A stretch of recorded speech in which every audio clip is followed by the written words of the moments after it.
अभी मैं ये आर्टिकल पे ज़्यादा फोकस करता हूँ, जो इसके फिर इसी की बात करते हैं फिर। ये रशिया का जो अटैक हुआ है यूक्रेन पे उसके ऊपर, द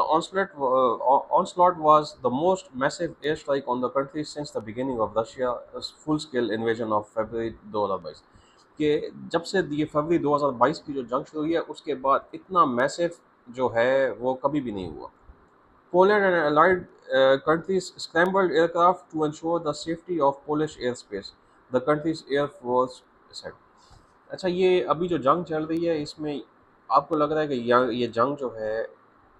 यूक्रेन की हो रही है, लेकिन असल में आप समझें कि यूक्रेन तो जो उसके तो जो सोल्जर्स मारे हैं, लेकिन उसके पीछे जो सारा ब्रेन चाइल्ड है, जो असल सपोर्ट है, जो फ्रेंच, ब्रिटिश, इटालियंस,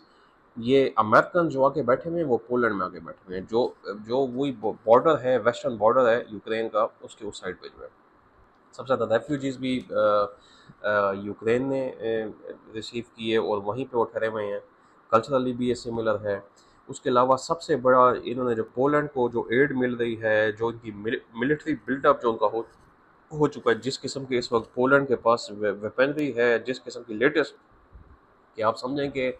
फ्रांस और ब्रिटेन बड़ा होगा, 3-3 ट्रिलियन की उनकी इकॉनमी है, लेकिन पोलैंड जो है उन्होंने जो हार्डली 1 ट्रिलियन की होगी, और वो पहले काफ़ी बैकवर्ड भी था, ईस्टर्न यूरोप का मुल्क था, और ज़्यादा वहाँ पे पैसा 91 से पहले तक नहीं था, जब तक ये बर्लिन वॉल नहीं गिरी थी। कम्युनिस्ट कंट्री में, सोशलिस्ट कंट्री में याद होगा, और उनके रशिया के साथ बड़े अच्छे ताल्लुकात थे, लेकिन अब वो उसको इन्होंने अपना इस तरह से उस साइड, अपनी साइड पे लगाया है वेस्ट ने, नेटो ने, कि वो एक बहुत बड़ा बुलवर्क अगेंस्ट ये रशिया ने खड़ा कर दिया। और इस वक्त पोलैंड का सबसे ज़्यादा इंटरेस्ट है कि ये जंग ऐसे ही चलती रहे,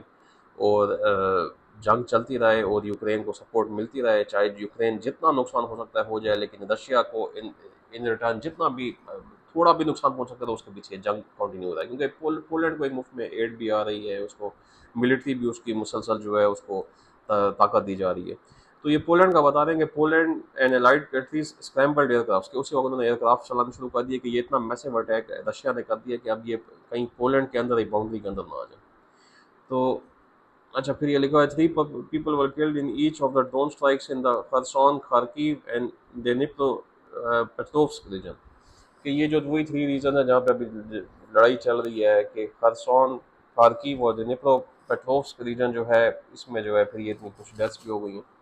अच्छा, उसके बाद in the far western Lviv region a large fire broke out at the industrial facility in the city of फलाना। के ये लिविव रीजन जो है, यहाँ पे इंडस्ट्रियल पार्क में जो है एक आग लग गई, following a drone attack that also cut electricity two parts of the